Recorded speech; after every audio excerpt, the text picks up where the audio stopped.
అందరికీ నమస్కారం. ఈరోజు మీ అందరిని చూడడం నాకు చాలా ఆనందంగా ఉంది. ఒక చిన్న ప్రశ్నతో మనం మొదలుపెడదాం.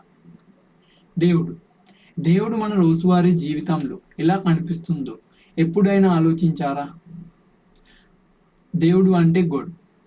ఆంగ్లంలో మనం గొడ్ అని పదం ఉపయోగిస్తున్నాం. గొడ్ అంటే ఏంటి? ఈరోజు మనం ఒక ఆనందమైన భావన గురించి మాట్లాడబోతున్నాం. గొడ్ అంటే ఏంటి? గుడ్ అంటే GOD. జి అంటే గివ్ అంటే ఇవ్వడం. ఓ అంటే ఓర్ అంటే లేదా. డి అంటే డినై అంటే నిరాకరించడం. అంటే జీవితం మనను ప్రతిరోజు ఒకే ప్రశ్న అడుగుతుంది. నువ్వు ఇతరులకు మంచితనం ఇస్తావా లేక నిరాకరిస్తావా?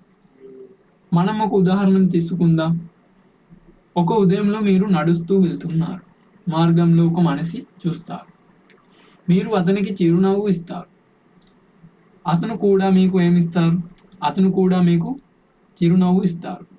మీరు గౌరవంగా అతనికి మాట్లాడితే అతని కూడా మీతో గౌరవంగా మాట్లాడతాడు. అతని భారమైన సంచిని పట్టడానికి సహాయం ఇస్తే అతను మనసులో మీకు రుణపడి ఉంటుంది. అవకాశం వచ్చినప్పుడు మీకు కూడా ఏదో సహాయం చేయడానికి ఎదురు చూస్తాడు.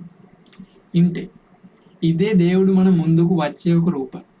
మనం ఇతరులకు ఏదైనా ఇస్తే మనకు తిరిగి వస్తుంది. మనం ఇతరులకు మంచితనం ఇస్తే మనకు ఏం లభిస్తుంది? మనకు మంచితనం లభిస్తుంది. ఇదే సమయంలో లేదా మరొక సమయంలో మంచితనం లభిస్తుంది. అదే విధంగా మనకు దేవుడిని చూసుకోవచ్చు. అందుకే ఇతరులకు ప్రతిరోజు ప్రతి క్షణంలో సంతోషం ఇవ్వండి, సహాయం చేయండి. ఇప్పుడు అదే ఉదయంలో మరొక సంఘటన జరిగింది అని ఆలోచించండి.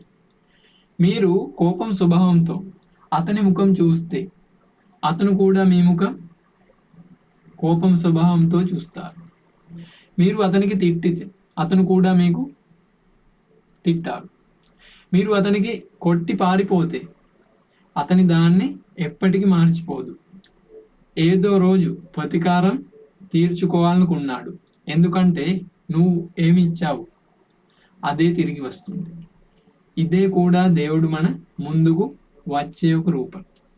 మనం ఎవరికైనా మంచిని నిరాకరిస్తే దేవుడు కూడా మనకు మంచిని నిరాకరిస్తాడు. మీ రోజు బాగుందా లేదా చెడుగా అవుతుందా? ఎవరి చేతుల్లోనే ఉంది? మీ చేతుల్లోనే ఉంది. మీరు చిరునవ్వు ఇస్తే ఏమవుతుంది? చిరునవ్వు తిరిగి వస్తుంది. నువ్వు కోపం ఇస్తే కోపం తిరిగి వస్తుంది. దేవుడు మాట్లాడలేకుండా పరిష్కరిస్తాడు మన ముందుకు మనసులను పంపడం ద్వారా. ప్రతిరోజు దేవుడిని ఎక్కడికి కలుస్తాం?